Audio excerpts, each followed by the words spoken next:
Welcome back to Hidden Power. Pokemon League Season 2023 is among us. Soul Silver Art is back from Europe. He's here with the inside scoop. We got a lot of rumors, potential leaks. We've got discussions about Pokemon DLC, Gen 5, remakes, a whole bunch of stuff. It's been cooking here on Twitter. It's been cooking here on YouTube. My name is Dusty Go-Goat. We got Lumiose Post. Hello. And Soul Silver Art, of course. What up? Tell me, what's been going on Twitter, buddy? Lots of riddles, and there's been a few leakers, I guess, saying some certain things too, and there's 4chan rumors. Just like we're in the thick of it, like you said. So I want to ask you though, because we didn't really talk about this with you. What were your first thoughts with that Gen 5 poll that Ku put out? What were your thoughts on that? Where he was, he said, let's go Kyurem, Legends Kyurem, Black 3, White 3, and then Paradox Unova. Did you have any initial take with that? It's crazy. You guys hit the nail on the head with is it Opalucid City? Yeah. And the Black City and White Forest. Yeah. Like both of those are like huge in the whole grand scheme of things, I think. Like the themes of that. That makes sense. Past and future. It's yeah, exactly. Big It's thing like in Scarlet Violet. So here's the thing with all of the Gen 5 talk is that people even like Toby don't expect it because it just doesn't actually line up with what Game Freak normally does. Yeah. Which is But this remake thing, whatever it is, should be in Gen 10. It shouldn't be in Gen 9. It doesn't make any sense. So it's throwing tons of people for a loop. I see it all the time in my Twitter replies. They're like, no, it's not happening. It's happening in Gen 10. It's happening in Gen 10. I've been saying that. I've literally been saying that. Yeah, it doesn't feel right. What was it? March. Last year we got Legends Arceus, which was a Gen 4 remake. So it doesn't, in my brain, I'm like, it can be the next remake, but why is it a remake that could potentially be coming out next year? It really doesn't make sense. I agree. I'm not saying that doesn't make sense. I'm just saying that it's Game Freak and they do whatever they want. Yeah. That's the thing. That's exactly it. The thing that confuses me is all these people are saying, no, Johto's supposed to be next because of patterns.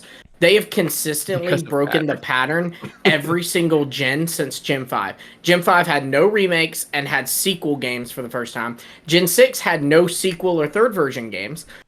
Gen 7 had Let's Go, and we were all expecting Sinnoh. They did a brand new thing that wasn't a remake, but rather a new take with Let's Go. With Sword and Shield, they start doing DLC instead of a third version, and we get Brilliant Diamond, Shining Pearl, and Legends Arceus. So yeah, they've broken it. What pattern? There's been no pattern. There's never a pattern. Literally, you listing that off should break everything. Every single time they try to do something new. That's what we should be expecting. Something new. They're trying to do something different. Which is funny though, because Gen 5 remake is the next thing to expect. It's just it's the proximity to the Gen 4 remakes that is kind of freaking me out, right? It does feel very close. I agree. The wild card should be Johto.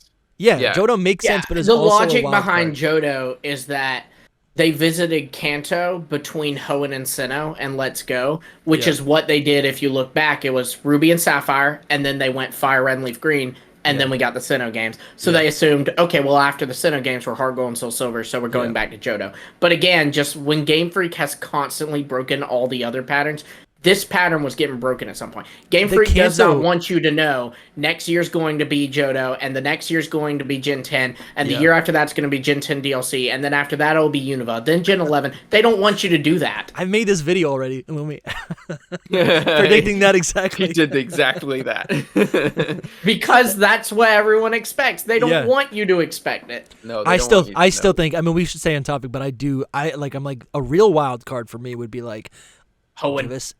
No, like a Kalos remake. Oh gosh, I'm not even kidding. Kalos is down the line, though. I'm saying let's go back and visit something we've already done and shouldn't even be on the timeline. Hoenn. Yeah, it's true. But it'll be Unova, so it doesn't matter. All right. Anyways, so we talked about this for 4 hours already. But Soul, what are your thoughts? So, I mean, let's just put out the spoiler alerts already. Like, if you don't want to hear spoilers, this is a spoiler. I mean, we don't know things 100% here or anything. I never claim to know anything 100%. Everything. Yeah, it's all speculation. When he does. It's all speculation. Yeah, even when I don't.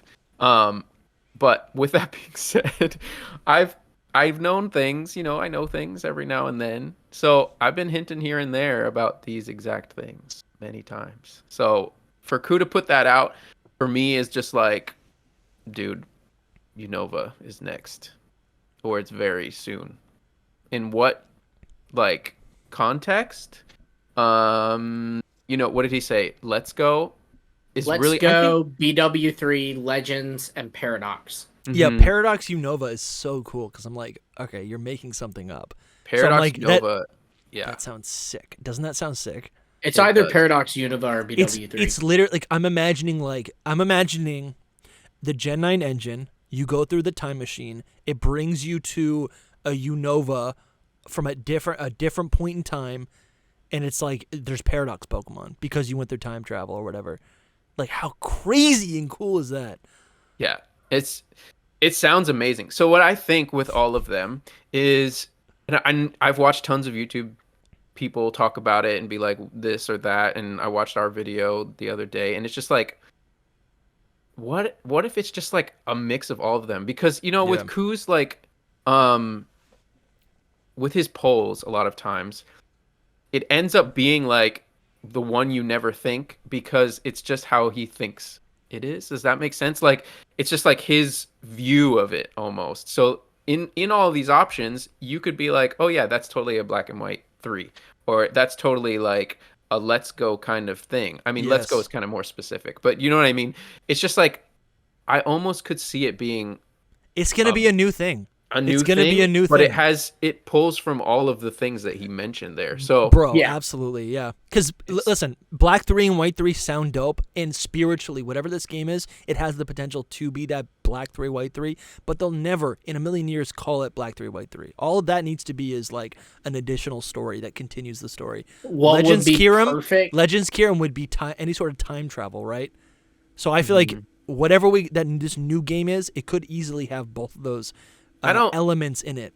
That is another thing I need to bring up. It's not like it's not on topic exactly, but I don't know why people like have to have Legends being time travel. Yeah. It's the style of game. It does not have to be like every time someone mentions Legends, it's like we're going back to the past. No, you could go in the future. This is super validating to me because I literally this video will be going up tomorrow in the time we're recording. But if this video drops Thursday, then I dropped this video yesterday. Here we go. Time is tricky. Whoa, but, we just went back in time. We're a Paradox. This is Paradox podcast. That actually is a sick podcast. Yeah, we should. That's honestly a cool name. Should we change our name? The Paradox Podcast. Yeah. Oh man. But anyways, that's something I said is that I think spiritually this will be Black 3 and White 3, but it won't be called Black 3 and White 3 because if they call it Black 3 and White 3, that implies you have to buy Black and White, Black 2 and White 2. Like you have to have played those games. And they're not going to do that. And that's because the DS systems you can't really find anymore. The games are too old. The game itself you can't really find anymore, at least not for cheap. So what I propose is like they could call it Pokemon Legends Kyurem, and it is just set 10 years after Black 2 and White 2, which is in the future. Like you said, Sol, nowhere does it say Legends has to be. There's so much more to Legends than just it was back in time. It was a certain art style, it was a certain play style. It could easily be that route. I don't think that it has to do with like the setting. I think it has to do with the actual game that it is, which is an action adventure game. Like that's what Legends is. Maybe it tells a tale, but I think that makes sense. I don't think it has to be like, oh yeah, we're going to the past or we're going to the future. Anyway, this is off topic, but it's just like, yeah, that's how I see that. I love the idea of a new Gen 5 game, a new. See, I want to say it's going to be a new engine, but I'm like, it really could be the Gen 9 engine. I think we've all given up hope that like we're ever going to get like a current engine remake ever again.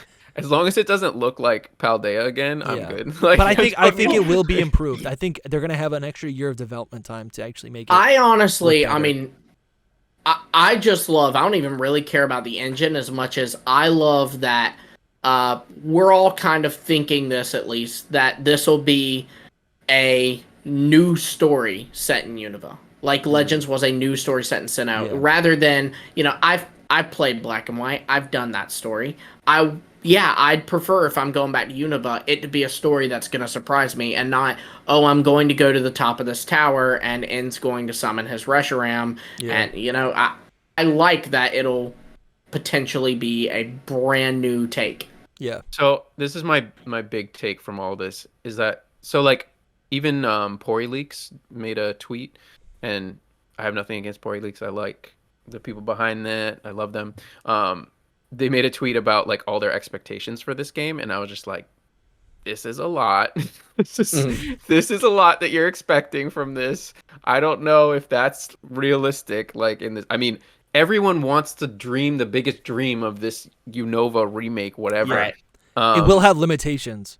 Oh my gosh, like it's only a year from Scarlet and Violet. Like obviously it's a different team or even developers that are working on it.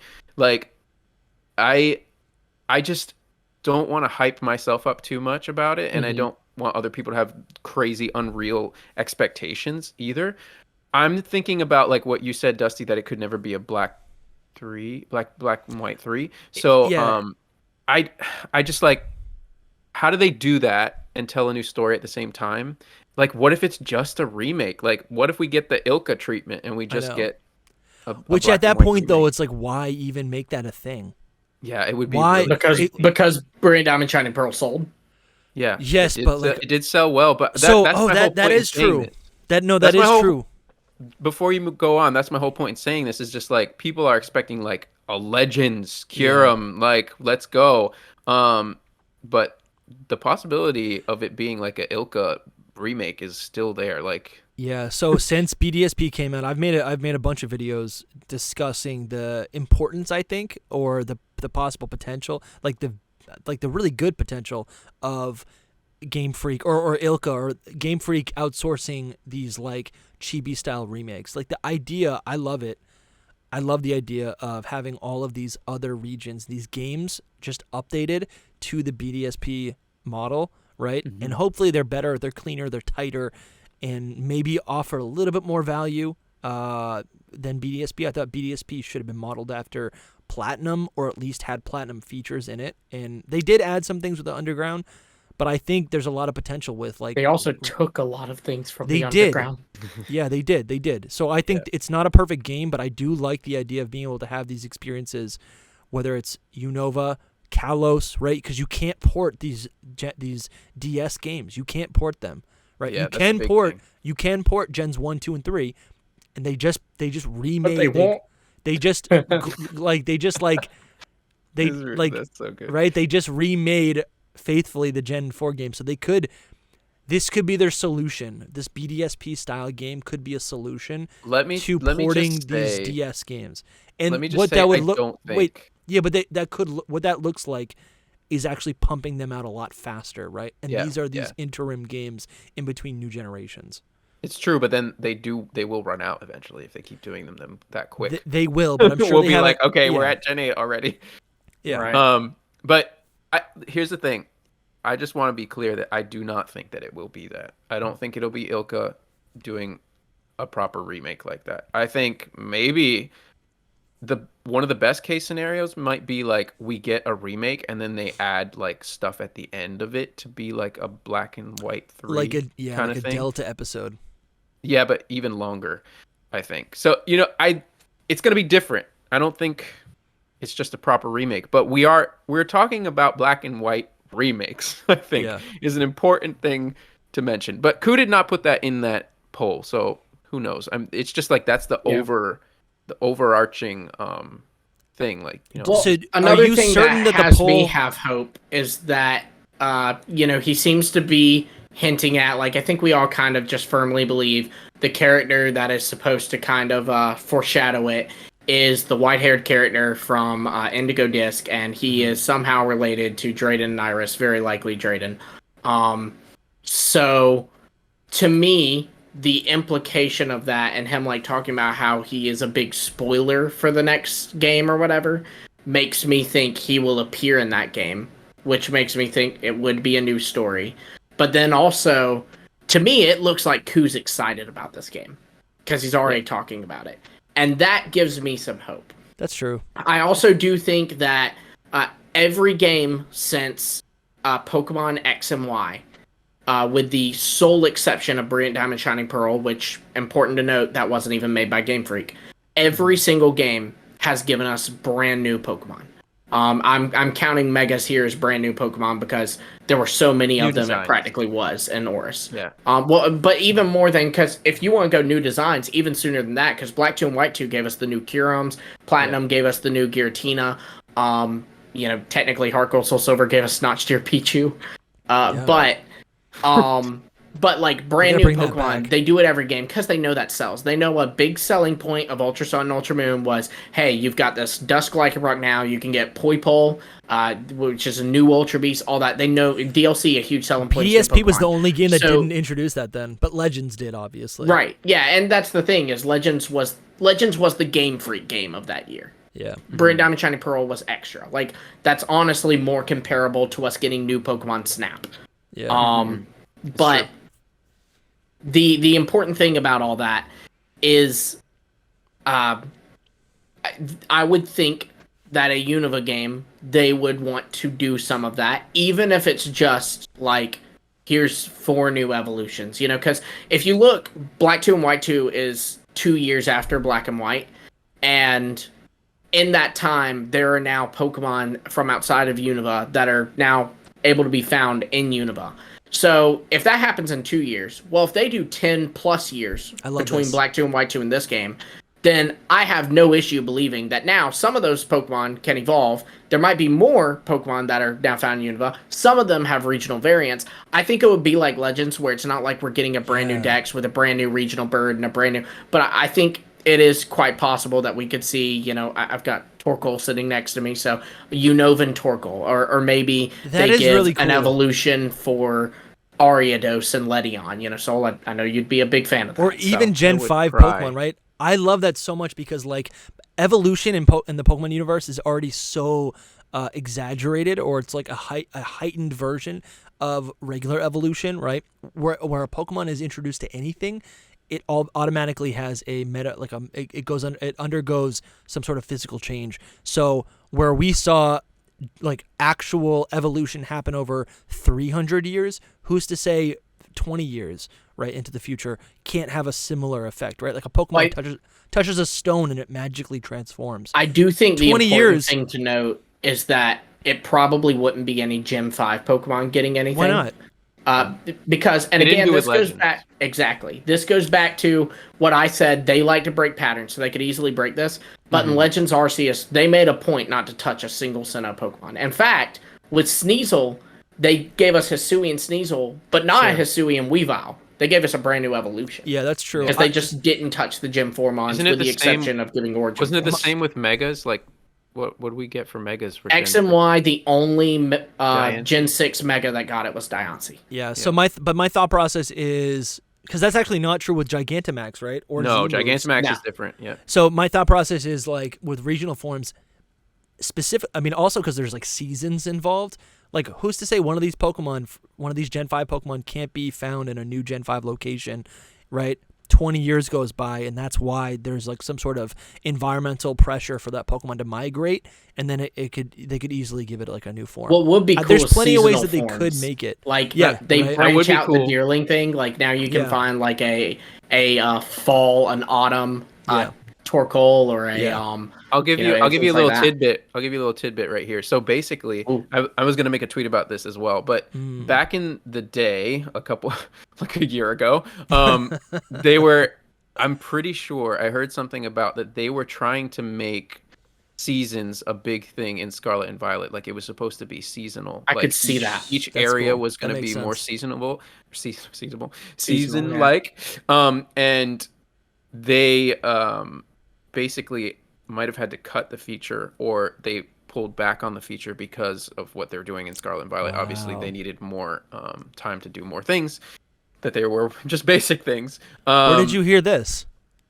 Just, around. But okay. So this is not confirmed. So I was about to give the IP address. No, this is not confirmed, but I heard something about this. So it's a possibility. Don't go running with it. And it does look like we're going to be seeing something like that type of feature implemented in the Blueberry Academy with that shifting biome. Yes. So that's a whole other thing. Is actually that whole terrarium is based off of I don't know if I said this on the podcast already, but they are based on the 4 seasons, like those 4 areas.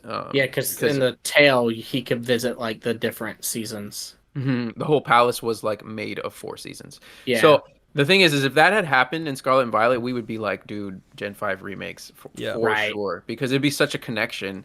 And I think they did hint at it, like you've said a bunch of times, Lumi, with the what are they called? The Ruinous Quartet. Like they're meant to be seasons. Mm-hmm. Like subconsciously, I guess they're not really that obvious, but they even in Dex order go in the order of like the seasons. Like I think it's Chi-Yu, so summer, Chien-Pao, winter, Wo-Chien, fall, and then it's Ting-Lu, spring, and then Wo-Chien, fall, or something like it. That's not in the correct order, but they're in the correct order of the seasons. Dang, I was gonna say something and I forget. But oops, sorry. Yeah, it's okay. There was something, it'll come back to me. But basically the seasons thing, like I can totally see it. Already came back to me. Cool. So I can totally see the seasons like being a theme into the next games as well, because of Gen 5 and because there might have been the seasonal thing in Scarlet and Violet as well. What I was going to say that I forgot that I remembered was that for me, I think if we get these terraforms, I'm thinking those could carry over to these Gen 5 remakes. Like in my perfect world, let's say, this has nothing to do with anything. It's just like me dreaming, let's say. I would see like them doing that, like bringing over the terraforms to make like they did with Megas and X and Y Norse. Yes, exactly. Perfect example. Because right now the terraforms have me so confused. I've been telling you, Lumi, like we hear nothing about them. Mm-hmm. We've heard a lot about the new Pokemon that are going to be in the DLC, and which we will talk about in a little bit. Yeah, there's a lot so far, and I'm just like, how are they going to fit like 20 terraforms? You know what I mean? Yeah, because Ku had said a decent amount is what he had said. Yeah, but like, dude, when you think about can you break that down? Can you break that down? You're saying that there's information stating that there's going to be 20 new new forms. We've never been given an exact number. Okay. Yeah. No, there's no exact number. I'm just like thinking out loud about if we get like, I don't know. They give us a new form for DLC, and then it's like, and then we never use them again.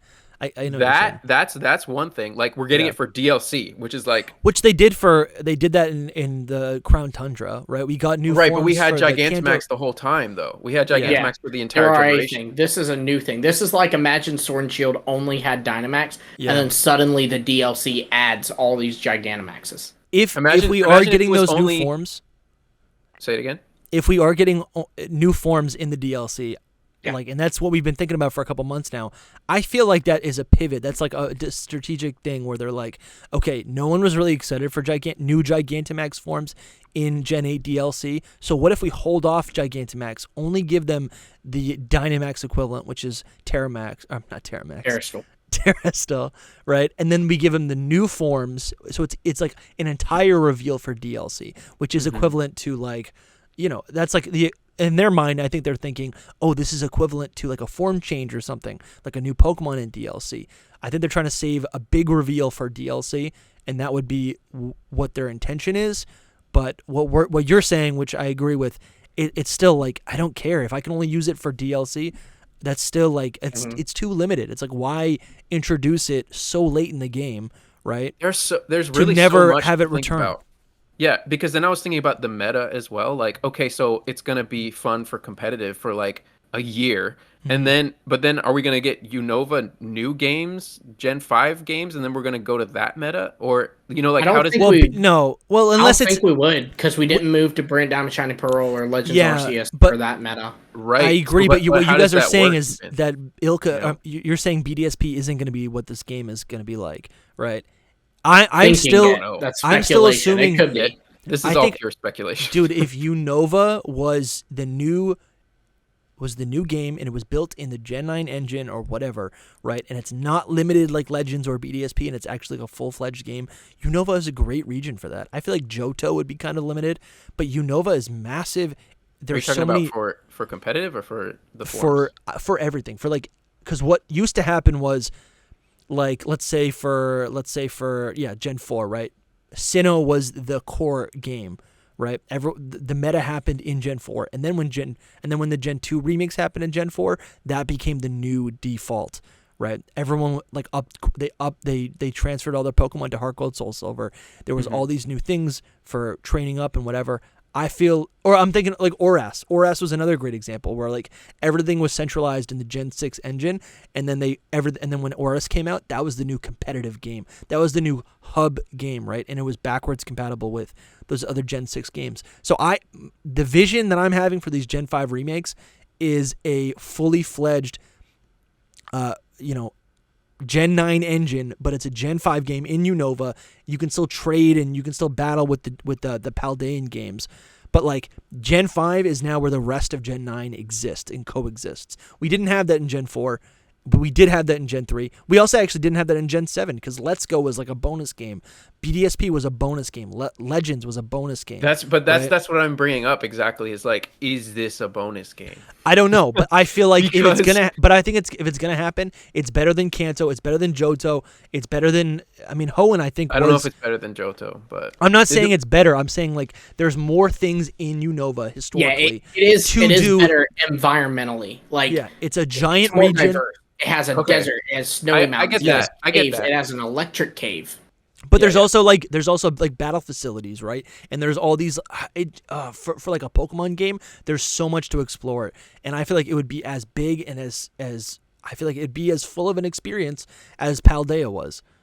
I want to agree with you. I'm hoping that's true. I'm like doing both. I'm just trying to think like realistically and like, you guys know me. I'm like always about the facts and the realism, and then at the same time, Soul's the kind of guy that Pokemon can drop an official trailer that's like, here's a new Pokemon called Ogerpon. So it'll be like, we don't 100% know that Ogerpon's in the game. My birthday's next week, and it's like, we don't totally know that yet. Like, no, it's my birthday next week. It's weird. It's like I'm skeptical, but so I need the facts. Yeah. But at the same time, I leave the door open basically to anything. I'm just providing evidence for why that's a Gen 5 thing to would have be a when good you game. cover leaks like you do. I also think that's why I cover leaks. I also think Gen 5, like I feel like Gen 4 and every other generation got their full, like Gens 1 through 4 got their time in the light. Right? They got a sequel game. They got people would disagree with you about 4. But no, I think what I'm saying is the original games got their full time in the light, right? So I think some of these more experimental remakes are like almost not warranted, but it's like, okay, whatever. But I think with Gen 5, it did get a sequel game, but I feel like it was, I guess maybe that doesn't even make sense because it did get a sequel game, which is pretty full. I just feel like Gen 5 could have been so much more. It didn't have, there was no sequel in that era, in that generation. I feel like it was like 1 year we got Black and White. Next year we got Black 2 White 2, and then it was over, right? Yeah. I feel like it was cut off. That's kind of normal too. I don't know. Let me finish my thought with this because I really think that I might have got somewhere with this, which is that I think that these forms, right, the terraforms, there's two options. Either these terraforms are like basically nothing. They're just like, I don't know, a color change or something, and it's really disappointing, and just like we've been hyping it up and we don't even know what they are. Decent chance. Yes, this is 50-50, okay? So there's that one, which I will be disappointed. Then there's a second option, which is like we get them, but how many are we actually going to get in like a DLC or two? So plus the amount of Pokemon we already know of, which we'll get into after. plus these forms is like there's got to be like at maximum like 20 of these forms, maybe. Yeah. Maybe 15. That would be like, okay, that's fine. But let's say they do like 10 of these forms. Like, let's say the starters. Starters, like legendaries, Greninja, Charizard. Okay, yeah. People like that. I wouldn't say legendaries. Maybe like Ogerpon or those legendaries. Yeah. You don't think? I was thinking just like the box legendaries, like Koraidon and Miraidon. Yeah. I don't think that they're gonna get anything. They have so many forms already. I really don't think they're getting anything. That is true. Yeah. But I could be wrong. Well, no, but they're your partner Pokemon. Anyways. Yeah. I know what you're saying. Maybe I've never really thought about it. Please like feed them another Herba Mystica and they can actually freaking fly or dive? That would be awesome. Because I'm very sick of this little. I know, dude. It's the worst. Guys, the worst. I've been playing Tears of the Kingdom for like since it came out.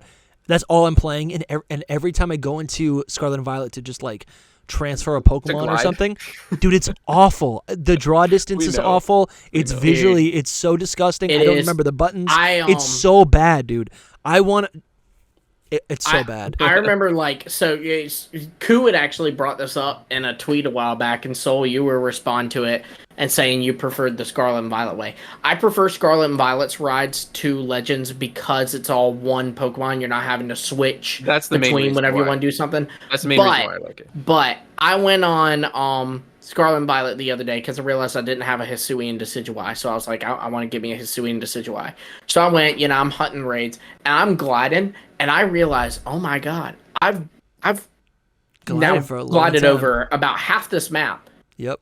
And Hisuian Braviaries only now touch the ground. Yep. Koraidon, he goes 5 feet and drops. He's like 5 seconds, man. It's like it's horrible. Yeah. And what's funny too is it's exactly like that. Like with Braviary, he shoots down like this. It's at an angle, so he eventually hits the ground. But Koraidon literally starts strong. Dude, you're absolutely right. There must have been some sort of like issue that they had in the debug phase where they were like, all right, if we glide, like this person can glide over the whole map if we don't limit this, right? Yeah. They must have been because all you need to do is get to a tall point and then you can glide over with the frame rate that can be bad. Yeah, so maybe they were just like, we have to limit this. Anyways. Okay, I'm gonna finish my thought. I'm gonna finish my thought. So then we get these forms, right? If we only get like 10 of them, doesn't it make sense that if we're getting a Unova game, Gen 5 remake, whatever, next time that we get more of these forms? Yeah. That's like the pull, just like how Megas was in Gen 6 and to Oras. Like the pull, we're getting like a whole bunch more. Yeah. Just coming in like older Pokemon, stuff like that. It makes a lot of sense to me, actually, now that I'm thinking about it. All right, so here's my solution. I think that makes sense, but I have a lot of questions with that style. For one, another point to you is that we don't even know which DLC this is coming in. This could come in Teal Mask, but honestly, this could be locked in to go disc. Yeah, and if that's the case, be even crazier. Right? If that's the case, then we're not getting this thing till like December, maybe even January, and so honestly, we'd be getting this thing, and a month later, be told we're going somewhere else where this doesn't exist. But then also, my question with how this will work competitively is because it is with the way the meta works, the games would have to be compatible, but that means that these new Unova games would have to not only have whatever Pokemon they're going to have in them, but also have every single Pokemon that's in Scarlet and Violet or do we just move to Unova and now like whatever was in Scarlet and Violet but isn't in the Unova games won't be in it? Yeah. That's what I'm saying is that it's really complicated to think about because it's like it really brings up a big question of like what these games really are. That's what I was getting at. It's like, I don't know, like, is the meta going to be there or still in Scarlet and Violet? To me, I think Scarlet and Violet would keep the meta for years to come. Like, they wouldn't just build all this up for that. So then it does also make me think like, okay, what are these games going to be? you say years to come, but like realistically, once we hit the DLC, like we've had the game for a year at that point, right? And then like it's also like like Scarlet and Violet, I imagine, is going to exist throughout 2024. That's 2 years. I don't think it needs to exist any longer than that.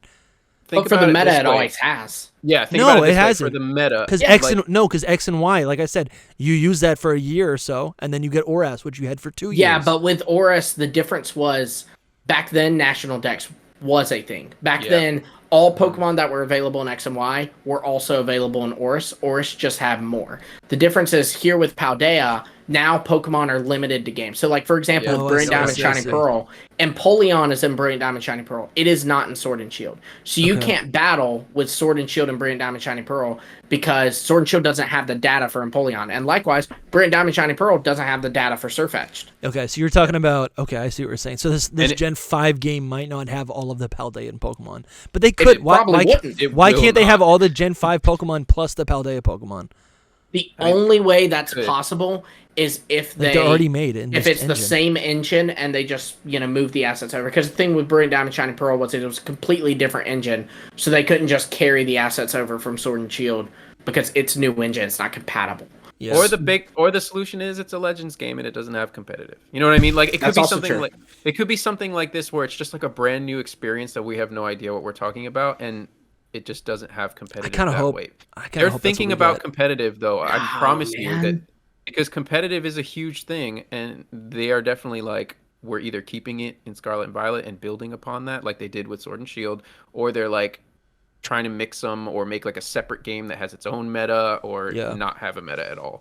That would be cool doing like 2 different metas. So you have one that's Unova without gimmicks, and then you have one with gimmicks. Which they kind of did that with Let's Go Pikachu and Eevee, and with Brilliant Diamond. Did they do that? I guess a little bit. Yeah, they didn't. People were playing Let's Go, but like officially. Yeah, people do like a Let's Go OU, but I mean officially they didn't do that. No, officially no. Because I mean I respect and have only played like 6v6 OU or like Smogon tiers, but like that's not actually what Pokemon cares about. Yeah. Yeah, Pokemon has never acknowledged that as official. Like it's funny, Smogon says the official Pokemon's never acknowledged you as official. If you're enjoying this episode, consider supporting Hidden Power on Patreon or YouTube channel memberships. We have 3 tiers, and the lowest tier starts at just $5 a month. Supporters get access to our secret Discord server and help control the direction of the podcast. This is the same Discord where we're recording the podcast right now. We interact here daily. This Discord server is actually where we form the ideas for each episode. If you ask a question, we're going to answer it on the show. Supporters also get priority responses in the comments. Our love and friendship. You get that. You get a little bit of that too. Yeah. Our favoritism. We like you the best. And if you want something a little bit more tangible, we have merch. What do you guys think about the merch? The merch is great. We've got Team Lumi in a beautiful blue, Team Dusty the best one in a forest green, and we got Team Soul in a blood red. Buy a T-shirt, show your allegiance, and if to Team Lumi. to Team Dusty, and if you want something a little bit more subdued, this is another logo that we made originally for the show. We didn't actually end up using this as a logo, but I thought it made a great merch design. It's literally a beta design. You guys love our beta videos. I love this so much. Retro Hidden Power. And look, when you turn around, this is literally my favorite shirt. It's literally my favorite shirt. Thank you everyone for watching and subscribing, and now back to the video. Okay, I think it's time we talk about some of the new Pokemon forms that have been rumored to be in the Scarlet and Violet DLC. We've got some rumors here some tweets here by Riddler Ku. Of course, it says Shigimu Sutato. I don't know what I'm saying, so I don't know what that means. So it's a quote. I'm just quoting, and then it says in total Geto Lidi. What? Why am I reading this, Lumi? Why? Because Lumi, you told me this was significant, and I don't know what I'm saying. Because you've been pranked. No, I'm kidding. It's very important. So, now obviously I am not a native speaker either. Far from it, in fact. Interesting. But you don't. Down here, and I'm not in South Carolina, but back in South Carolina, they didn't teach this in public schools. But Chinese. It was Spanish or French, but. So the Gimu Sutato, I saw people were saying Gimu Sutato is game start, and then the she part means new. So he's saying new game start, and then there's 3 lines, and it says 3 in total. I don't know what Geto Lidi means. I'm not familiar with that, but 3 in total. So people took this to mean new game start, 3 in total, and then he started, posting leaks that we'll get into where he put, new first starters, this, new starters, this, maybe. third no, this. not new starters. My thought process is because a while back, I'm actually not sure if we covered it on here or not, Dusty. If we did, I'm pretty sure it will be without Soul. But a while back, we saw this 4chan post pop up that went so far around that Pyoro, who is a certified leaker, leaked a lot of details of the Nintendo Direct from a few weeks back. He posted the 4chan post and said, very interesting. And then he made the comment, I can't say it's all true, though. Well, in that 4chan post, so at least some of it was. I would say that's safe to say. Yes, Sol? You agree? Mm-hmm. Yeah. Okay. In that 4chan post, he says, the person says that, whoever posted it, be it he or she, they said that, they would have a regional bug and a regional bird in Kitakami. So my thought process on this tweet, and I'm sure Soul's he's just sitting there silently, waiting to just completely shut me down. Okay, let's move on to him then. My thought process was that it's saying new game start, 3 in total. And so he's saying like new kind of starting route mons, 3 in total. So like regional bird, regional bug. And this would be for the DLC? This is for DLC. I would assume, I guess it could be for Unova, but I would assume it's DLC because everything else is DLC. I hope it's Pucciana. But the consensus is that this was actually him saying 3 in total, and then going, and he's saying the new game start is his riddle game, and 3 in total go. So 3 new riddles. Yeah. Okay, I like that. And I could see that being the case, but the post mentioned a stick bug as the regional bug, and I want that to happen. Yeah, I know. You've been asking for that for a while. Look at his little thing that he put there. Look at Lumio's post. His tweet. Look at my post. On the GIF, there's a little leaf bug. Yeah, that's cool. On the nose, there's a little leaf bug. I love that. Because he wanted it so badly. Because I want it so bad. That'd be cute. I mean, I want it so badly too, but I hate to say it, but I think that this is just about the riddle games. So this whole thing is like, if you said it in Japanese, like a Japanese person said something in English, like, so go back to it, Dusty. I just want to get to the new Pokemon, which I'm spoiling right now. No, but this is important you have to build, all right. Okay, so you can't eat the dessert before your entree, Dusty. Yeah. So whatever you said about this game start, right? The game is the riddle game. And that's what I figured. 3 riddles in total.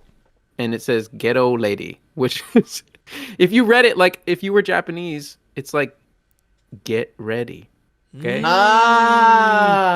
That's all he's mixing a whole bunch of stuff. It's not just like get ready as a Japanese person, but he's reading. So stupid. Yeah, he's mixing all kinds of stuff. Like if you were to try to read it in English, is probably your best bet to understanding, because if you read it as a Japanese person, I was talking to Poku Tsuchami and she's like, he's breaking my brain with this stuff.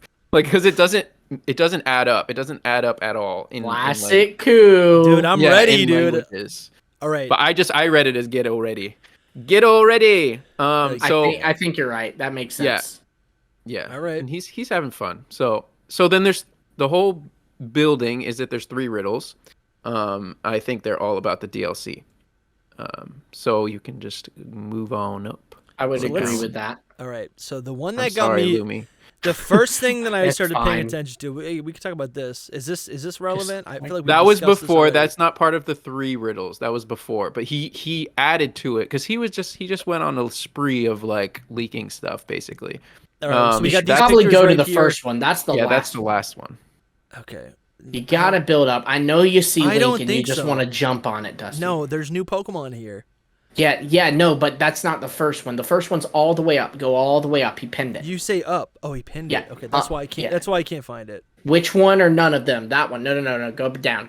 He didn't pin it. He just added more to it. So My much bad. of this. Which one? Right here? Yes. Fasuto, R-Fake, purple to green, Dareda. If you're gonna edit a lot of this, you sound very far away. How's this? Yeah. Much better. Oh, what is happening? All right. I will be editing some of this. This is the first one. All right. Because Fasuto is first. All right, Yes. Fasuto, our fake, which we know is the regional fake. Convergence. Hilarious story over there. Yeah, convergence species. Purple Wiglet Toad School. to green. Purple to green. Da re da. What do we think? What do we think, Sol? Everyone wants your analysis. I mean, I did do a gigantic thread on all of this stuff.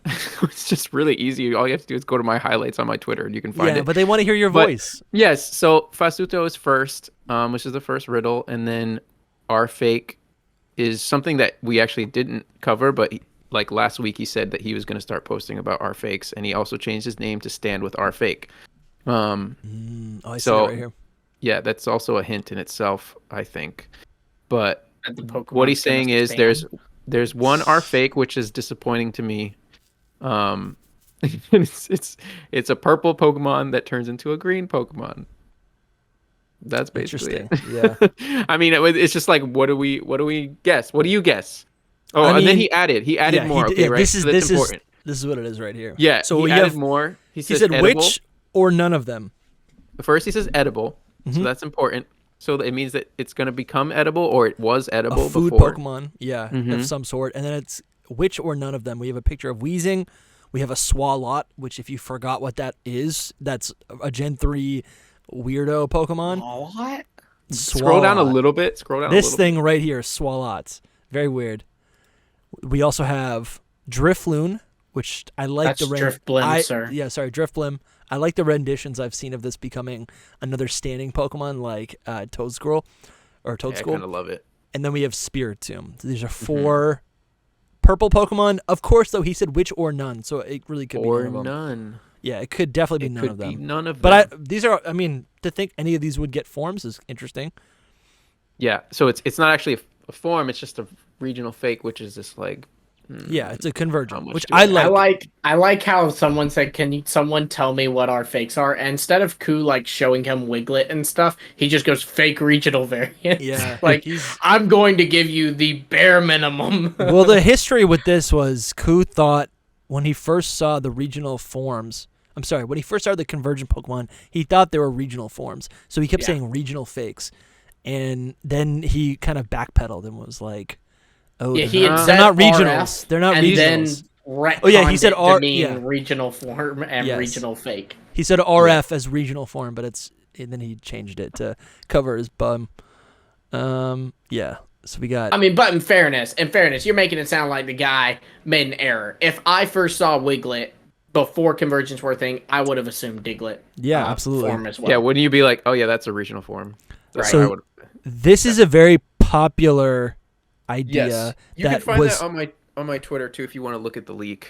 All right, so the story is, as far as I understand, after this rumor or this tweet by Ku, everyone started thinking what Pokemon could it be, and then there was this 4chan rumor that popped up with an image of a watermelon coughing, which is hilarious. I do kind of love that. I love the idea of like it evolving into a Weezing or whatever the convergent will be, whatever the convergent inspiration will be, and both Weezing heads will be like watermelons of different stages. Like one's ripe, one's like still growing, and then like the connecting pieces are like the vines coming from the base of the plant. I love that so much. Or even I saw someone say because Weezing's kind of well known for using explosion, so like putting rubber bands on it, like to hold them together. Explode. I like that idea.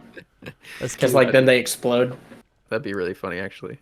So there's a bunch of information in this. I think this is not really a real leak. I don't think that's what we're believing it to be.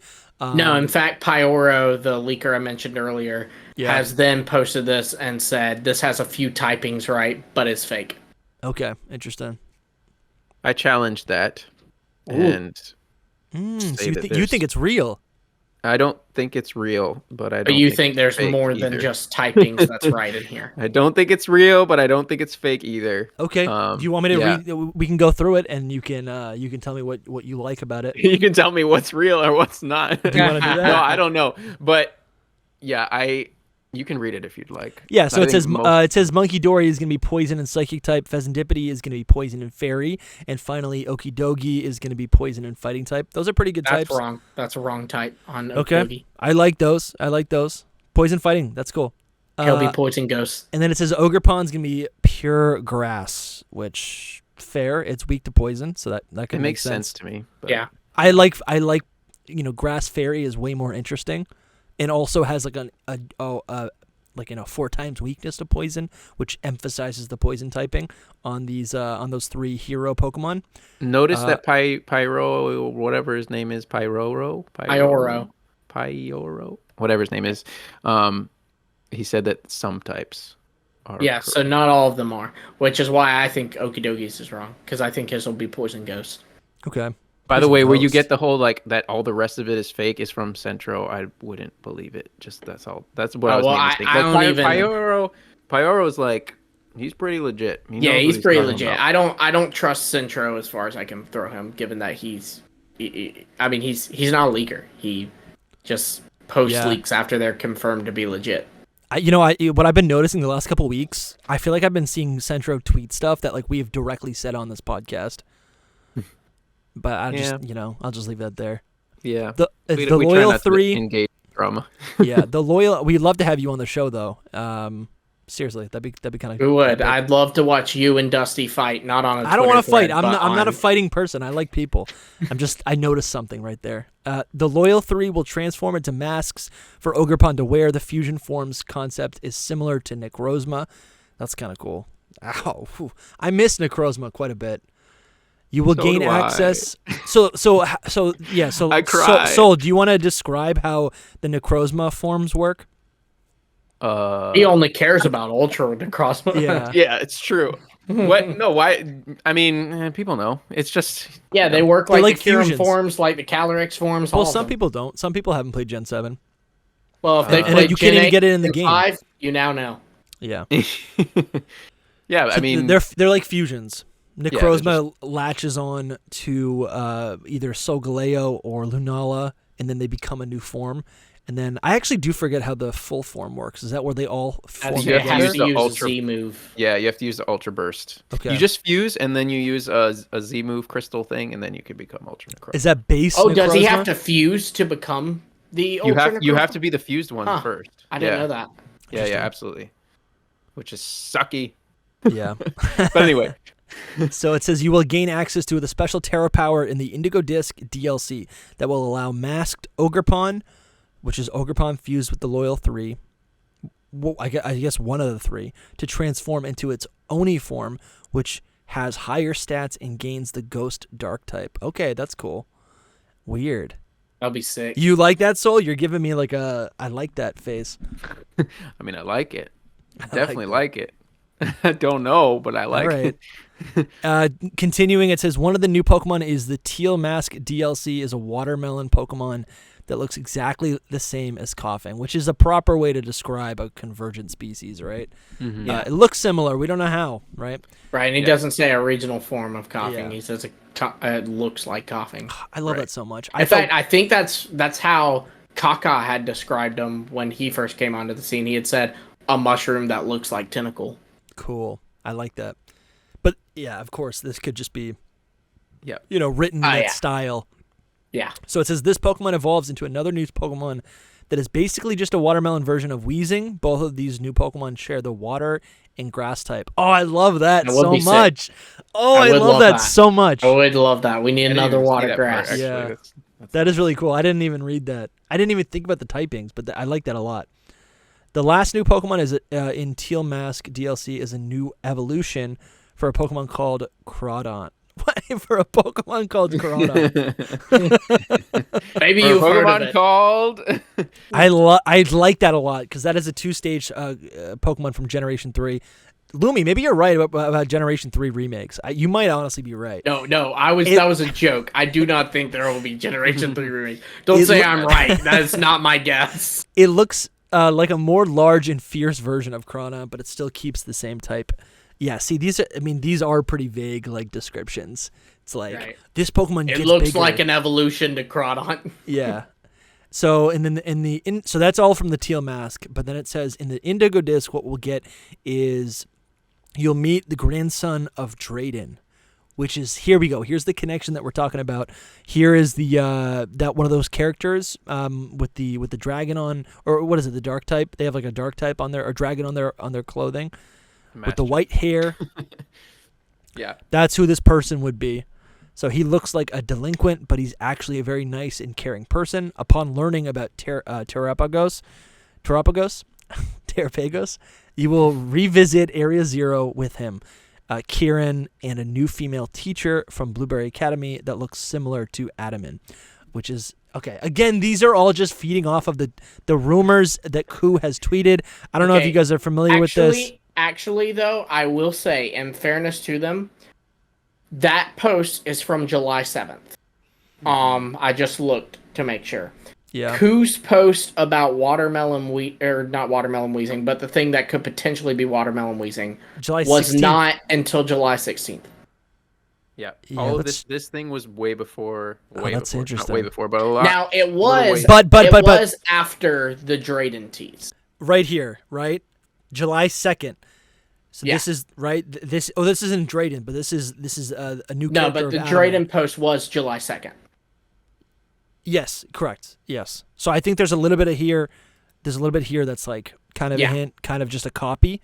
Or it all lines up. So that's people really are thinking interesting. It all lines up, which I like. That's cool. A new area that is, you're also going to get a new area inside of Area Zero will be unlocked. Lumi, this was one of our like original theories, which I love so much. Let's see. In Pokemon Scarlet, you will meet the paradox forms of Entei and Raikou, while in Violet, the paradox forms of Terrakion and Cobalion. Again, kind of a stretch, kind of a boring, very cold take. Then we've got both Paradox Suicune and Verzion are also in the new area. This is where you'll catch them if you miss the raid event. All of the Paradox legendary Pokemon play a major role in the story. Again, super like basics, like, oh wow, Paradox are going to be part of the story. And then we have Serrano is not secretly evil. He is just good friends with Clavel. That one's for Birdkeeper. Yeah, I was going to say that's for Toby and Zach. Yeah. That's sick. Yeah, Zach and Toby just did like an epic video. All I have to say is it's not real and it's not fake. That's all I have to say. You don't think it's real? And I don't think it's fake either. If you had to guess, do you think that this is a person who knew stuff and threw in some crap too? It could be. I really don't know. Like, it's crazy. I don't know. It's weird. A lot of it sounds legit, and a lot of it sounds like not good. I do think it's weird. I do think that the are fake. I think it's Drifblim, not Weezing. I love that so much because it would make the same transformation that Toedscruel makes. Right? I literally floaty tentacles. If it's grass water, that would be really cool. I like that a grass lot. water is a great typing, only used by Ludicolo. And it makes sense for a watermelon, right? Yeah, we were saying it could be bug, but then he said it's edible. So Ku said it's edible. Edible bug. But like, which is sad. But also, I want to say that it just might be the color of the Pokemon. It might not have to do with the type at all. It's just naturally a green Pokemon might be a grass type. Yeah, I think just the logic is if it goes watermelon, like people are thinking, because he responded to someone, said something about like enjoying watermelon or something like that. Who doesn't enjoy watermelon? It was to Jan, I think, but either way, he did say too, like he put up a poll, what gen do you think this will be from? And I feel like everybody assumed Gen 1. Yeah. But like the fact that it was a guess makes me go, maybe it's not Gen 1, and that's kind of the twist here, which would make me think Drifloon. What is this right here? I think that's later. This is a different. No, we're saying that's other. Like, this means other. The Japanese word is other. Mm-hmm. Okay. Yes. So that means it could be he left out Johto and Unova. The poll included Kanto, Hoenn, and Sinnoh. It could be, yeah. Because the other is all the rest of them. Right. That makes me think it's Sinnoh. How cool would it be if it was like a Gen 9 Pokemon, right? If a Gen 9 Pokemon was different, because it's not part of Paldea. I saw like people have been speculating. I do not think that we're gonna get this lucky, but I've seen people were speculating that it could be Poipole.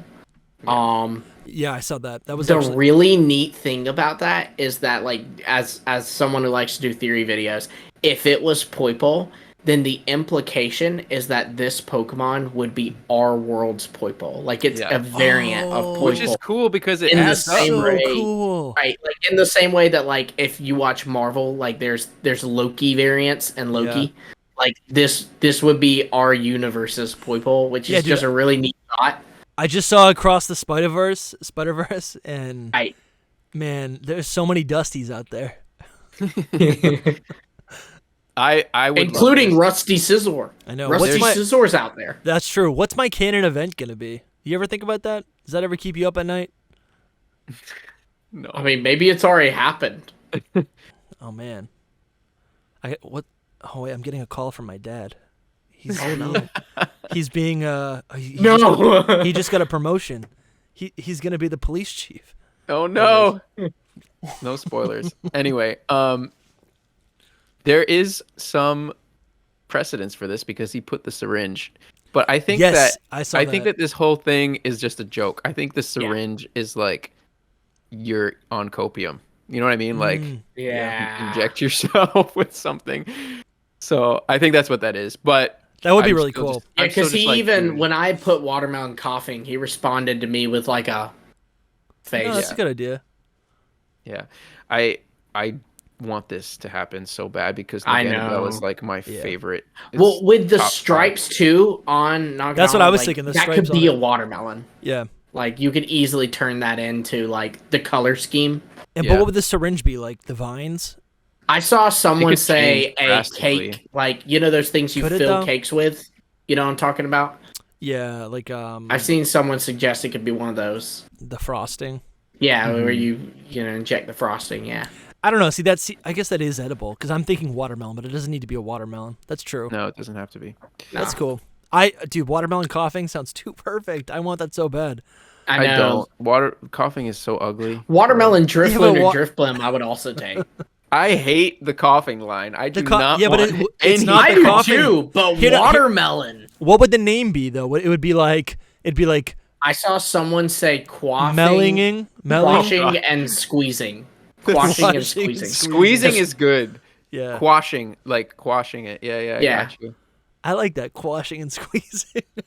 Squeezing is actually good, but melon. Because I'm thinking, how does it work? A toad scroll is tentacruel. So the tenta part changes.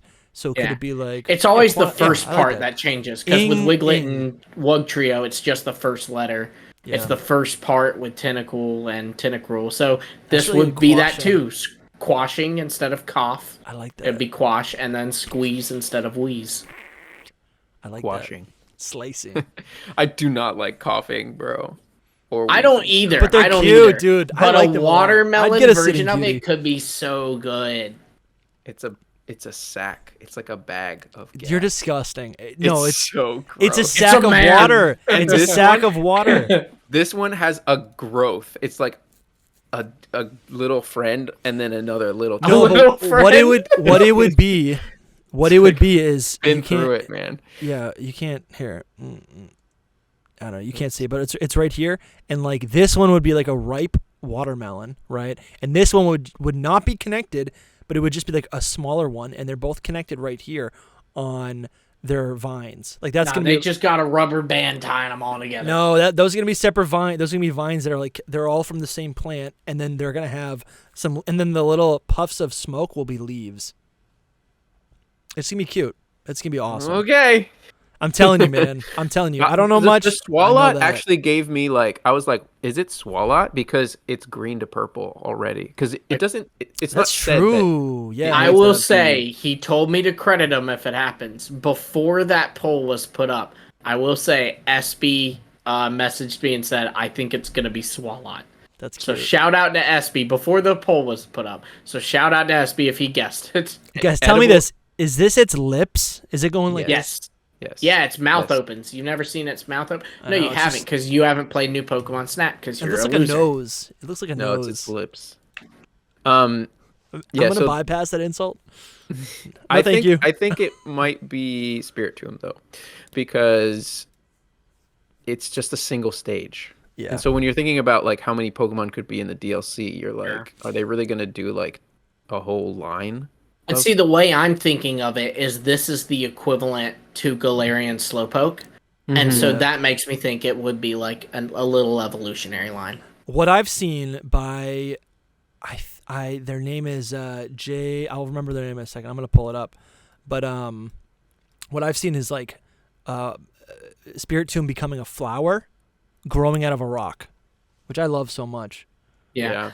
The big idea I've seen, it was Pokestutami who put this, was, so you should go over to her page, but because it'll explain it better. But it's like this cotton candy, at least cotton candy like treat that is served at like Japanese festivals. Cool. And of course the context of Kitakami being, there's going to be a festival of masks, and that's a very big part of their culture, would really tie into that. Yeah, I'm almost sold on this, guys. Like, I really think it's gonna be that. For me personally, that's what I think. I don't want it to be that. I want it to be Drifloon badly, and it could be very much so, because there's other things that it could be for Drifloon. But I don't know. This one, it just sounds too perfect. I also like what Yorodon had put about who stand with our fake, because Drifloon and Drifblim will now stand up. Yeah. Yeah. Well, yeah, the artist was Mr. DJ Walnuts, and I'm trying to find the good luck. I'm trying to find the art. He really does, yeah. Yeah. So good. But anyways, I'll link it in the show notes. But yeah, so we can move on to the next one. Because that's really it. You can just guess all day at like what you think it is. It could be any of those four, or it could be any purple Pokemon. All right, so we have the second one is not that one, Dusty. Where is the second one? That one. It's literally. How is this not the first one? It was before that. It was go before down. The purple. It's just how Twitter works. Before that. Okay. Yeah. There's the second one. The Black City White Forest is the second one. Okay, this is the second Pokemon. Secondo. Yes. See it? Right. Secondo. Yep. Secondo. Don't Terasudo what you see now. Terasudo. Don't Terasudo what you see now. I see Shin in the pic. What about you?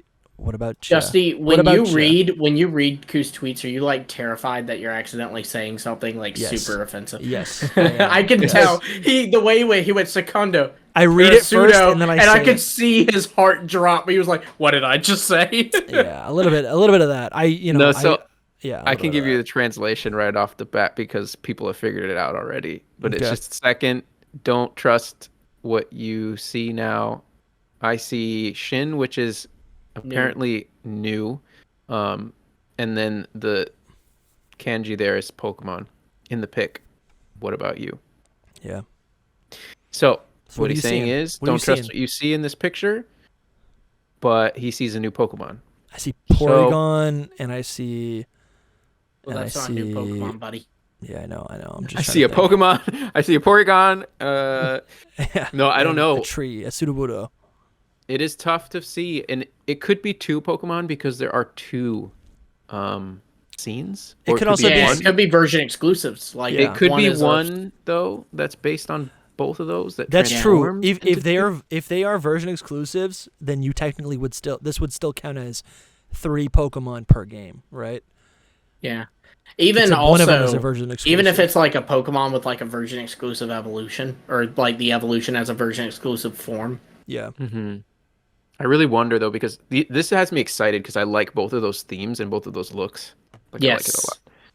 It's super confusing to a lot of people, because we've been talking Gen 5 remakes for so long. Yeah, so everybody jumped that this was something Gen 5. It's like, this is Gen 5 remake. I'm like, no. He is, dude, look, like, his personal takes and stuff aside, no matter what you think of Ku, he is genius at knowing how we will think and putting things that, like, mean one thing, but it's, like, the way of, he's just trying to throw us off. He's very good at getting in our heads. Mm-hmm. I love it. It's genius. So what Pokemon are people assuming this could be? Nope, I think literally no one has an idea. We have no idea. It doesn't. It's just a new Pokemon, a completely new Pokemon. We think. Yeah, he said new. It said Shin, which was new. So we don't know what it is. Like, we have no idea. But what he's saying is it probably looks like or is themed around those, like what we past see. and future. Wait, go up to his tweet about it. Maybe it is. Maybe it is based on past and future. He does say I see. He doesn't say a new Pokemon. He says I see new Pokemon in the pic. Right. It could be. Yeah, I don't know. I mean, it's so if it's something that we don't even know, then we just don't even know. But I mean, what is it going to be symbolic like this? It could also just be a Pokemon that is, has navy blue, green, and like, I don't know. Yeah, like some tan. It could even be one Pokemon that like has two forms like that. You know what I mean? Yeah. Mm-hmm. I don't know, but that's that riddle. So that's the second. Okay, well, that was not that fun.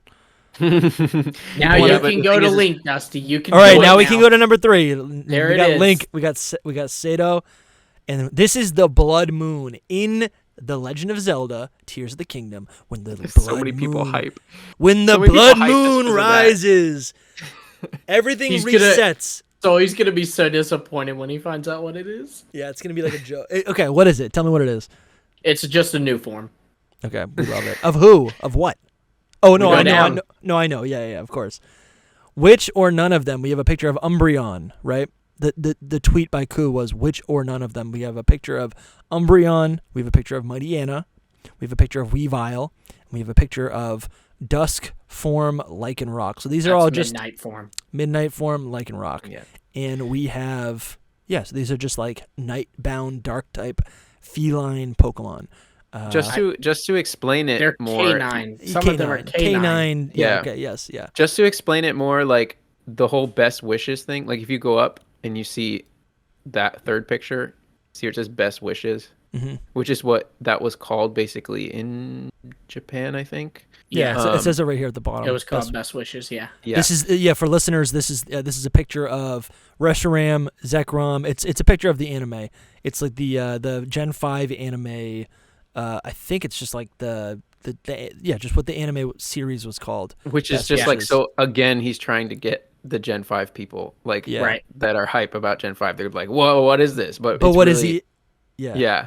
It's really about that, I think. What is he just trying to say? Like, give me your best wishes? No, like, it's like that's the code name for these special form Pokemon. Like Dusk Lycanroc was like coded as Lycanroc, and it's a word that means hope, but it's like also best wishes is the same word. Okay. Does that make sense? Because it is difficult to understand. When I first heard it, I was like, so what I do is I ask my let's say Asian friends, whoever they are, Chinese, Japanese, I'm just like, what does this mean? Because I have no context for this whatsoever. As an American, European, Westerner, we have no idea, but these things make perfect sense to someone who isn't, that's from that side of the world. They understand these things much easier than us. So I just ask them, hey, what could this mean? And they tell me, oh, it's literally just one of those forms. So that's basically what we're looking at. And so he's saying, like, which one of these is going to get that form? It's Lycanroc. Or none of them. It's Lycanroc. Dude, I could see it being Lycanroc, and it would be awesome if it was Lycanroc because we never got the Dawn. Yeah. I really do think it's Lycanroc. Cool. It's a Lycanroc. But why though? Why introduce that? Why is that relevant to this game? I've got it. All right, look, I'm about to convince you both. It is time travel. Well, first off, everybody's been acting like whoever this mom would be random to us. Like, they've been saying it's not Shilmon and it's not a starter. So like they've been acting like it would be a random Pokemon. Honestly, I'm gonna tweet this crap. The reason on, dude, we're in the middle of a podcast. I just Lumi's spitting out some hot fire. All right. I think that it is Lycanroc, and then my brain just like ran with it. Go with it. So listen. This is why it's Lycanroc. So Lycanroc. First off, there's the fact that when Ku first had teased this Ash Greninja form was how he was teasing it. He teased with that code name that like means hope or whatever, and that was literally the code name used for Dusk Lycanroc. So it would make sense that there'd be another Lycanroc. But also, look at Dusk Lycanroc, what it is. It is a Lycanroc evolution that happens when something special happens to the sun. It sets right and does the green flash. So he's now talking about blood moon. So now we get another form that's something special with the moon, a rare moon occurrence with the blood moon. Yeah. It's interesting as well that he put midnight form Lycanroc because it would be closer to that one. Yeah, because dawn, or what is it? Dusk Lycanroc is way closer to the normal Lycanroc midday. That's true. And we were always like, this one's got to get a form now too. Yeah, and it never happened. Totally yeah. I like. This is Buzzlord Steelix on Twitter said they've got or they're suggesting that maybe the dark type Pokemon that could get a new form is this red Clauncher, which also ties up with what we saw in what was it? Crawdont, sir. Sorry, Crawdont. A red Clauncher. I was like, it looks like a Clauncher. It's a red Clauncher. The red Crawdont, because that also ties up with the rumor that we read. That's such a good Pokemon joke, dude. I love it. Yes, it does though. I agree. Is it a joke? No, what you just did was hilarious. Yeah. It looks like Clauncher, doesn't it? There's a lot of Pokemon that could probably change names. I've seen threads like that on Cloth 4chan. could be a Kingler related Pokemon. Cloth should not exist.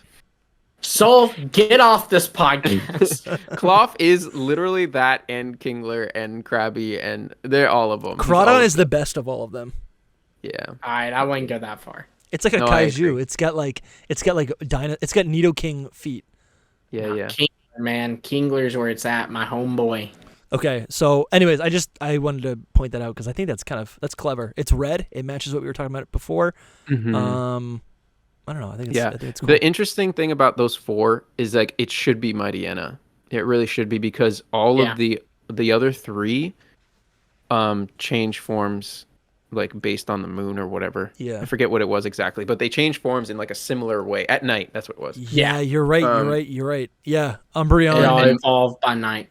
And Mightyena does not.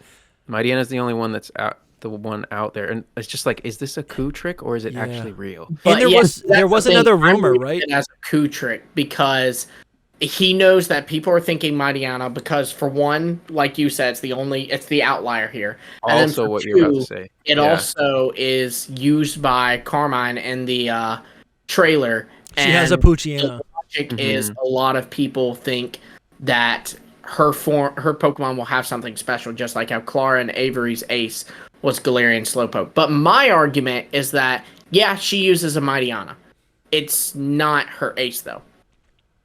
We don't know, though. How do you know? We don't know. I'm saying that's my guess. Yeah. It's funny how, like, Obstagoon has very similar, its colors match Mightyena, which is another Pokemon from Generation 3. Like, these are, like, the two starting route Pokemon, and they are so similar.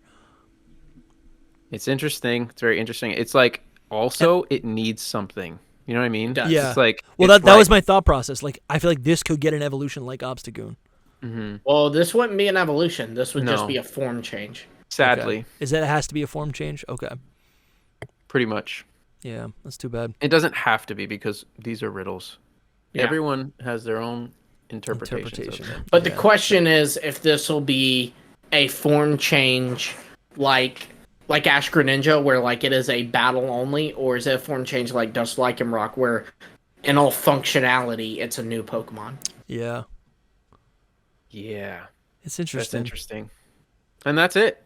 No, that's not it. There's one more because he did a bonus. So he was like, let's do 3. And then he just did this other 2. Which one was this? He just kept going, man. He just a sign. Go up. There it is. Sign. Oh, yeah. Which is like, bro, I just stared at this thing. I'm like, what could this possibly have to do with anything? Like, how is this a leak? And he didn't. He said 3, right? So this for listeners. Do you want to describe what this is? It's literally, if you've watched the first trailer of the Scarlet and Violet DLC, and the second one too. Yeah, it's just what would you call this? A sign, I guess. It's just a sign. But it has the trainer running with the Loyal 3, chasing off an ogre Pokemon that the assumption would be Ogerpon, but Soul, of course, you were the one to point this out. It could be that the big twist of Teal Mask is that this is not Ogerpon, and Ogerpon's basically been framed. Yeah. Ooh, that's cool. Yeah. That was my assumption. You know, like if you go down though too, here's the thing: is it's not just teal mask. He says, more hints. It says, yeah, more hints. Thought this was just DLC 1 content. Nope. And then there's an emoji with a tongue sticking out. So that's really like if he had posted it with that originally, that's really the hint to it all, which is like that picture doesn't have to do with just DLC 1, basically. Oh, you what know does that what? mean? This would line up with that post we just covered with the watermelon coughing that said an indigo disc, Ogerpon will be able to access a true Oni form. And again, that was posted before this. Yeah, that's interesting. Or what if see how tons of people are just like lining that whole thing up with this? Yeah. Or what if like I don't know if we this feels like we might have discussed it before, but like similar to Absol, I could see Ogerpon being framed for like the disasters that possibly Terrapagos causes, or whatever we're assuming is going to be the great disaster that happens, right? Or whatever the plot is. Chaos, yeah, whatever the plot is. Yeah. I looked at it over and over, and I was just like, what's different in this thing? And that Ogerpon does not look like Ogerpon to me. And I said it since the beginning. I'm like, why does he look so different? He's wearing upright. Shorts. He's taller. Yeah, he looks like he's got the feet of a deer. The feet are actually the only thing that look like Ogerpon, because he has like the Ogerpons are shorter than that, though. I thought. Those true, are feet, true. I see. But they have like the 2-toe thing. But the rest of him like does not, like the horns and the feet are the only things that connect. Yeah. The rest is like he has like a nose. It looks like the mask, the leaves of the mask have been slung over its back, and then the spikes on its back could be the leaves. If you look at Ogerpon, it has like leaf arms. Like its arms are like huge things. And I mean, that could be underneath those leaves, I guess, but I don't know. It's just a little sus.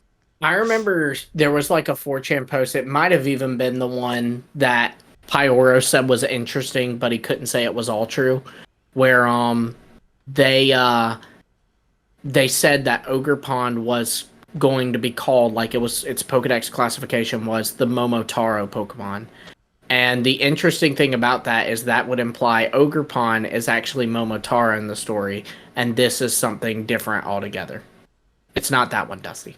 Not this one? No. What if he was like in that picture, Ogerpon's like the boy with the loyal 3? Yeah, that's what I'm saying. That's nice. Like that's him. That's him in the picture, but they're assuming it's the ogre. Well, you'd have to go to Pyoro. Yeah, that's not him. That's that's someone pretending to be him, probably. Anyways, here's Max Fakemon. I've seen that thing for like the past I love it so much. 24 hours. This render looks so different from the art that he showed me. I love this so much. It's so cute. So that's that. We can go back to the Gen 5 thing if you want, because we didn't cover it, and I think it's huge, we covered it. We covered it. But... No, you didn't cover what I. Hey, Dusty, I retweeted the leak if you want to look at it. Okay, yeah. All right. Without saying too much about myself, I'm a person who has worked very closely with Nintendo and the Pokemon Company. I wanted to just drop some information since the promotional cycle has been very lackluster. Ogerpon is the Momotaro Pokemon and is a pure grass type, which lines up with the previous rumor. The hero Pokemon. This one was before it. First. Yeah. Okay. The date on here is June 25th. Okay, I like this. Oh, I like this, dude. All right. The hero Pokemon are Poison Fairy, which is Okidoki, Poison Psychic, which is Pheasantipity, and Poison Ghost, which is Munkidori. Ogerpon has a gimmick revolving around the 4 different masks they keep showing. The ones based around the heroes gives him their secondary typing, and the last one turns into a more traditional Oni. Well, let me read that again. Ogerpon has a gimmick revolving around the 4. Okay, so those are the 2 different forms. The other beasts in swords get paradox forms, which, again, everyone's assuming there's a new regional bird and bug that's exclusive to part 1 of the DLC. So, assuming this is correct, where would this fall into the, Ku's riddles, right? That's interesting. Mm-hmm. A new bird and bug. There's 15 new Pokemon in the DLC, and with the after mentioned above, about 12 of them. 15 new Pokemon in the DLC. That's a lot. There's a Pokemon that will receive a special form similar to Ash Greninja, but the clue is that it's not from this generation, nor is a standard Shellmon. We should have read this at the beginning of the episode. The interesting thing is this post happened before Ku's post about the special form Pokemon. Yeah, this was June 25th. June 25th. Yeah. Well, I'm saying crazy. before Ku had hinted about it a while back, where he had like just put the hope thing. Yeah. Mm-hmm. This is wild. All right, so then we have the Indigo Disc. The quote, oh my gosh, this is so small. The quote, unquote, terraforms are basically elemental-based mega evolutions that essentially just recolor a Pokemon to whatever terra type it gets. We really should have read this at the beginning of the episodes, because a lot of the things that you were referencing, Soul, line up with this, and I'm like, where is he getting this? Well, it's a good wrapping it up too. So. It is, yeah. It's the equivalent of just giving Charizard more draconic features if he has a dragon terraform, or making Blastoise more militaristic by giving him a steel terraform, for example. That's cool. That's still cool, though. It is cool. Yeah, it's minor, but it is cool, which is essentially what megaforms are. The implication here is that he says elemental-based mega evolution, so to me that would imply there's a stat buff too. Yeah, that's cool. It's kind of what I expect, to be honest. Not like anything crazy form changes here, but anyway. All right, hold on. I'm gonna move my mic. If you read what I said about this post, then it's believable. Well, do you want to say what you read about it? I always feel weird reading your tweets to you. I don't remember what I said exactly. All I remember is that I would say that this is believable. This post, you said I don't share these unless they're realistic. Some of this could be accurate, especially after Ku's latest riddles. The rest of it seems more like looking at something through a thick fog. Oh yeah, I remember this. Yeah. We were tweeting about this. It feels like the last one, the popular one right now, but it feels even more realistic than that one to me. Yeah. Was that the whole thing? You read the whole thing? That was the whole thing. Okay. Wait, that's what Pyoro had said. Interesting. Can't say it's all true though. Yeah. So who is Pyoro? He leaked the Nintendo Direct. Oh yeah, he popped up out of nowhere, and he is, dude. Trust me, apparently legit, because he leaked. That he's posted he leaked Wonder. He leaked Detective Pikachu would be in it. That Pokemon will be in it. See, there's all he posted about Detective Pikachu, that GIF. Yeah. Good morning. That's interesting. So I wonder if this is information that's going to be in a direct soon or in a trailer soon, right? If they have information about, Nintendo news, it's probably stuff that is going to show up in a direct. I feel like most people who leak Nintendo stuff know nothing about Pokemon. That's what I tend to find. Unless it's in the Nintendo stuff. Because that's another thing is Necrofelipe. He also tends to be, so he usually gets dates and stuff, right? He also was teasing the Nintendo Direct beforehand, and he had even said he had even put something like, whoever said Pokemon doesn't appear in Nintendo Directs is about to be really wrong, or something like that. We were very wrong. Right. And he ended up he is now saying that there is news coming sooner than we think. Yeah, so cool. I'll take it. Could be news soon. There was one more thing with Ku, if you want to go back to him, that I was reminded of with that post. This is me. I know. I'm looking for just a. You can find it on me too if you want. That's what I was trying to do, but I can't find it. It's in the highlights if you want. I know. I try not to search too much. Yeah. Because random stuff pops up. Because it's Twitter. And it's not Threads. No, I feel you. Are you guys on Threads? No, I tried to make an account, but it said you need an Instagram, and I don't have one. I am, but whatever. Yeah. Me too. Go down a little bit. Just a little. Well, we're done all the Sudachi hints. Let's wrap up. Enjoy solving. By the way, telling you all the new Pokemon already. So he's told us all. He's told all the Pokemon already. Yeah. So that means that all of his hints from when he started hinting to now, he's mentioned one of the new Pokemon. This is tragic. Yeah. Yeah. But did you see what he commented? He goes, let's pray. Let's pray. Yeah. Which is not confirming. No. No, it's not. You guys are just having a moment. Oh my god. All right. Yeah. Dude, there's so many Pokemon that BFFs, man. It looks like it. It looks like it. We're good friends. He's definitely warmed up a lot to the whole community, I think. If you happen to be watching this for whatever reason, we still on for coffee this weekend. Can you tell us? Yeah, you can tell me all about the Unova games when that happens. My DMs are open. I will keep a secret. Anyway, I am putting cream I just want to know. What do you think about that? Oh, is that a Miltank evolution? What? It's so awful that people just think everything he says is a leak.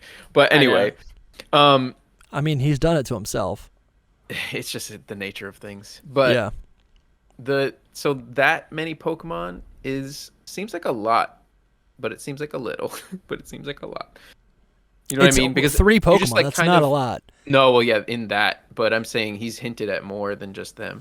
If you counted all of them, which I'm gonna try to do on Twitter soon, Sword and Shield had 24 forms, new Pokemon, yes, and new Pokemon. And all I'm seeing here is 3, though.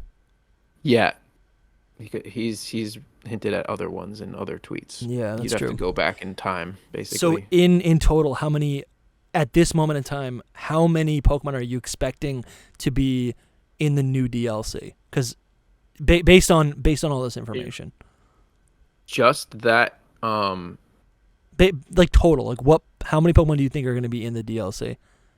And just new Pokemon? Yeah, new Pokemon. Well, wait, new Pokemon. No. More than new 10. Pokemon, new forms. I would say, well, excluding the terraforms, because we don't know how many of those we'll get. I would say new Pokemon, there's a chance that we would get like around 15 is accurate. Because you have to think we already know of 5. Ogerpon, Terapagos, the Loyal 3. Then you add 4 more to that because of Paradox, Terrakion, Cobalion, Entei, Raikou. That's 9 right there. If the regional fake is 2 stages, if it is Drifloon, then that's 11.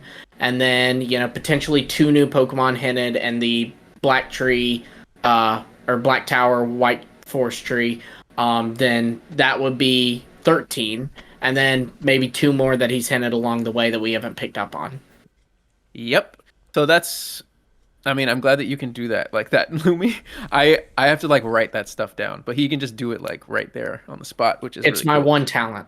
Yeah, no, but that's really good. So that pretty much sums up a lot of that. I mean, so we have 2 or 3 that we don't really know. Let's say new Pokemon. Well, and then the Black City, White Forest. While we kind of know about it, we really don't. Which, when you think about Sword and Shield, it's crazy because we only really got the 2 Reggies, Urshifu, Cubfu, and Calyrex, and the 2 horses. Well, then you did also have no, but those are forms. Those are all forms. Right, So, but I still function like those new count. Pokemon. Those are new Pokemon. Especially since they are seemingly leaving that behind this time around. Absolutely, but what you just mentioned was all of the new Pokemon. What you just said. I consider those new Pokemon. I wouldn't count the G-Max forms, and I wouldn't count Urshifu twice.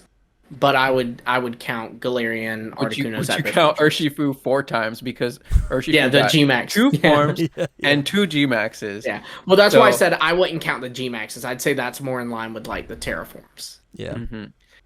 So Sword and Shield had about 8 new Pokemon, and if this has 14 or 15, that's a good amount. And then on top of that, which we go full circle back to the terraforms, that's what I was saying is if we have 15 new Pokemon, are we going to have 15 new forms on top of that?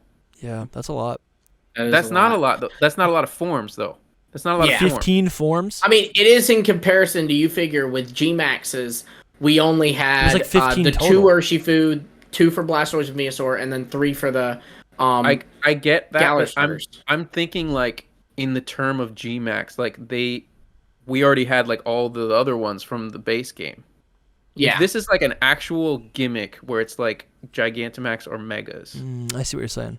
It's like it's so. This is little. the final send off. This is the beginning and the end. It's like, why would you implement something if it's like not even that well? If it's like 10 forms, it's like I may know why. Why? I mean, okay, so because it's not going to be in the next game. Who has been teasing these terraforms since literally since the games first came out? Because I remember someone even asked him before the games came out, which was your favorite Terrastal hat, and he said it's not even out yet. And then he had retweeted someone who did like a terraform design like very shortly after the game's released, and so to me that implies, because he also knew about Paradox Virizion and Suicune, and Kaka heavily implied those were in the games but were scrapped.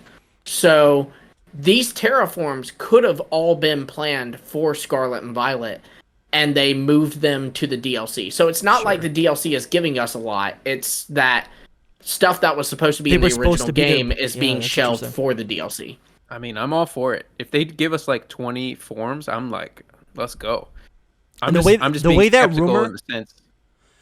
rumor described the forms, they actually did sound pretty sick. Because I don't like the idea of just like wearing a mask and then a type change. But if there were also elements of the design that were also exaggerated, that is kind of cool. I do like that. Did you see Me versus Dusty? No, I haven't watched that yet. Dude, that video's doing pretty well too. I know, it's my best battle video. Is it really? I definitely have to see it. It was a good battle, man. There was two with sweeps. Yeah, there were 2 sweeps. He got a sweep, I got a sweep. Do you want to just cover this one last thing for me, because I think it's epic? Yeah, just go to my page, my Twitter, and go to the highlights. It's the first thing on there. Yeah, so just click on it, and then you guys will like it because you talked about it in the video. Are you recording right now? I'm recording. Okay, cool. Yeah, so you guys will like it because you talked about it in your first Unova potential next game thing. You can read it if you want. So should I do Soul's voice? Okay, I think we may have cracked Ku's riddle on Is one that of Soul's those. voice? No, it's not. Indigo Disc characters. Yeah. Characters being a big spoiler for the games after Sudachi, after Ku's Iris Drayden hint, plus his previous Gen 5 poll, plus the Gen 5 past and future themes that we see in Oplicid City, called Time's Dividing Line in Japanese. Is that what Oplicid is called? Time's Dividing Line in Japanese. Yep. The city where past and future intertwine. And that we see in the Black City and the White Forest. I think it's nearly impossible to deny what's coming next year, and that the whole plot may revolve around these characters and their connection to the ultimate dragon lore. That is really cool. So break it down for me, because again, so this is along the lines of a Gen 5 remake, right? If I'm not mistaken. Yes, we went back to that. So I hadn't put this together. Lumi might have already had it when you guys did this, but Oplicid City is Time's Dividing Line. That's what it says right there. That's what it's the slogan of it. At the top, yeah. Which is crazy, and that it's it looks like that in Black 2, and down below it looks like that in White 2. So it's got this whole past and future theme, and of course it's the place where Drayden is from. It's the Drayden's gym, and the whole story, the whole plot happens there. And he had the DNA splicers for Kyurem there that they took. The evil team that I'm blanking on their name right now. But Plasma, yeah. I kept thinking Galactic, and I'm like, no. But yeah, it just blew my mind, because it's literally connecting. If that kid is Drayden's grandson, then he is literally in the line, the lineage of this whole past and future thing, and the Kyurem shell connecting all of that, the ultimate dragon. An important thing to note too is Drayden's not only the gym leader, he's the mayor of the city. So this kid is cool. Royalty in the city in a way, he's really cool. Part of the governing body. And what Ku said was that it would be a key, a key to the plot. And I'm just this kid is a key to the plot. If that's him, then it's the key to the plot, and that's definitely what's happening next. To me, this was the biggest it's Unova next. Wow. The way it's going to be this character's dialogue, and I'm gonna be so slowly clicking A and You're going to be reading every single line so carefully. Yeah. Well, I wonder if there's any connection I need between... to go to this place. What is this place? Yeah. Alder also has a grandson. Yeah. Which I could... Yeah, what's his name? Binga, I believe. Yeah, or Bango or something. Bingo, something like that. I know what he looks like, but I don't know his name. Yeah, he looks like a wild child out there. He does. He looks cool. But I wonder, I could see there being... I don't know. I could see that character being related to... Well, who's this character's name? This new character, Drayden's grandson? We don't know his name. So we're just calling him Drayden's grandson. That's Alder's grandson, right? It's not his son. It's his grandson. It's his grandson. Yeah. That'd be cool if it was the two of them, like, in a future, like, black-white. Or I could also see them having, like, almost like rivalry. Yeah, like just We've like been at it's been a long day. I can see them having like opposing approaches, right? Like he's the wild one who's like, let's go, let's just jump into it. He's like Ash, and then this guy is like a lot more like, just no. whatever the opposite of that is. That would tie really, really well into the story because that's the dragons. They're gonna unite the dragons. He's the key to the lore. One's focused on ideals, the other one's focused on dreams. And so they're kind of the key to getting the dragons back together. That's cool. That's sick, dude. They are the keys to the dragons. That's actually really good. I'm writing it down now. Thank you. That's sick. I won't be tagged on that. I will tag you. Damn, dude. That's crazy. In the follow-up tweet, I just like went into like more of the lore around Drayden, but I mean, Lumi knows it all better than I do, and better than Bulbapedia even. Dude, that is cool because then you also have. Listen, you also have Iris, who is supposed to be super young and potentially like probably the same age as these grandchildren, right? I think she's a little older because like I think she's supposed to be Ash's age, right? Like 10 years old. I mean, you're looking at anime. You can't equate the two. She's the champion in Black 2 and White 2. I think that she's not 10. I think she's 10. I think she's as young. Dude, Misty's 10. Brock's 10. I believe Brock's your 12. age. I believe your age in Black and White. I think Masuda said at some point. Oh yeah, you're right. Like You're 15. 13. And I think you're 15 in Black and White. And that would, to me, I would think Iris would also be 15 then. Sure. And then thus she would be 17 in Black 2 and White 2. And if this game is set, because like the reason Jam pointed this out, the reason Black 2 and White 2 is 2 years after Black and White is because the game came out 2 years after Black and White. So hypothetically, if this is a sequel game, it would be 10 plus years after Black 2 White 2. So Iris would be like 25, almost in her 30s. Yeah, and then also like Drayden's grandson and Bingo or whatever the heck his name is.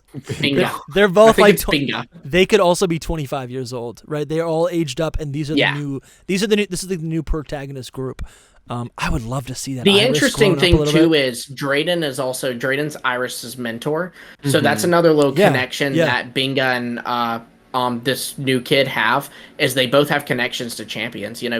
Iris is like a part of his family pretty much, and then Alder is a part of Binga's family. That's cool. Oh, I love that so much. It's all crazy. I just wanted you to go over it because it's actually that crazy. So I do feel kind of talked out. We did 4 or 5 hours of like Gen 5 talk. So we can, dude. I'm telling you, if y'all said that the next time we're meeting, we're doing more Unova talk, I'd be game. Like I love talking about Unova. We can plan on it. Definitely, we can plan on it. I'm good. No, I don't. I'm Unova now. I'm kidding. Dude, that is so cool. But this brings us back connection. to what we discussed in the beginning of the episode. Like, what is this game actually going to look like? Because if it is an Ilka game and it's just copy and paste of something that we already know, that's not fun, and it's not what we're expecting. It's not what we're even discussing right now. But if there are all these things, and Ku has said that there's going to be a key, right? Something that we already know is a key to what the plot is going to be, right? Then like it has to be a new story. It has to be something new that we don't even know. Whatever this Paradox Unova could be, right? I mean, I think you're right, but I will say a counterpoint is Let's Go Pikachu and Eevee are pretty much the same stories as Yellow, but they have new characters serving in different roles. Like Trace is your rival. They've found a way to implement Blue into it, so it could always be the same Unova story, and just now they've tied in Drayden's grandson as another rival. It's 10 years in the future. Yeah, okay, I get you. Well, not even that. It wouldn't even have to be. 10 I would years be in the okay future. with that though. No, I would was be 10 literally years. about to say we're gonna get Let's Go. Let's go, Kirim. Let's go. No, but the thing what is, are the mons you could do it with? And Let's go, Snivy. Listen, no, it'd be Let's Go Emolga and Let's Go Zorua or something. Yeah. I don't know. I think Zorua would be great though, wouldn't it? Oh, that worked because Emolga, the Pika clone, Zorua, Fox, like Eevee. Yeah. I think if we get a game that's really just the same thing over again, there has to be a reason for it. The reason why they gave The reason could be that it's a remake of Gen 5. reason could be it makes money. No, but BDSP didn't change at all, but that's because it was a setup, right? It was giving context to Legends Arceus, right? Let's Go didn't change at all. It changed. It was a soft reboot because it's Kanto and they don't want to screw around with that, right? And it's literally supposed to be an introductory game for new players, for Go players, right? For kids to play with their family. But Gen 5's not like that. Yeah, I'll put a bow on it like this, and just that there's a possibility that it's just a remake, and then there's a possibility that it's like what we want, where it's pulling this Drayden's grandson and maybe even the Terapagos storyline, like Area Zero storyline, and the Terra crystals, so that they can change into terraforms into Unova. Like that's a possibility. That'd line up with Ku's Paradox sequel. Yeah, and it would be epic. I mean, I don't know if there'll be paradoxes, but that'd be cool too. Right. Like I can visually, this makes sense visually, but maybe not the plot. But like when you play through Black 2 and White 2, and Plasma is freezing everything, you have these giant ice crystals everywhere. But like, I could easily see those being like giant like terastallization crystals. Yeah, they're just like pillars of crystal. Yeah, I'm getting like the Oras vibes from this whole situation, but that I don't know. I really don't know. I hope. But. I also think the layout of Unova looks identical to the layout of like the map layout of Paldea. Everything just kind of like culminates to the center or is fixed around the center point of the map, where one place, it's obviously Area Zero, and then you have the whatever it's called, the connection point in Unova. Do you know what that's called, Lumi? The connection point in the center of Unova. The interlink. Yeah, the interlink. Which I feel like I never went there when I was playing Unova. No, I didn't. But anyways, do you guys have anything else to discuss? I think that's it for me. That was fun. It was good to have you back, Soul. Again, back to stay. Yeah, right. I think we got some guests coming up in the future. If you like this video and you're not already subscribed, welcome, subscribe, hit the like button. If you're listening, you can leave us a review on Spotify and iTunes. We're already starting to trend a little bit. Some of our old episodes in these podcast platforms are starting to surge and find people organically, which is super cool to see. We're really proud of this podcast. Thank you, everyone who listens every single week. We're coming at you with some new episodes very soon. I'll see you guys. Bye. Bye. Bye.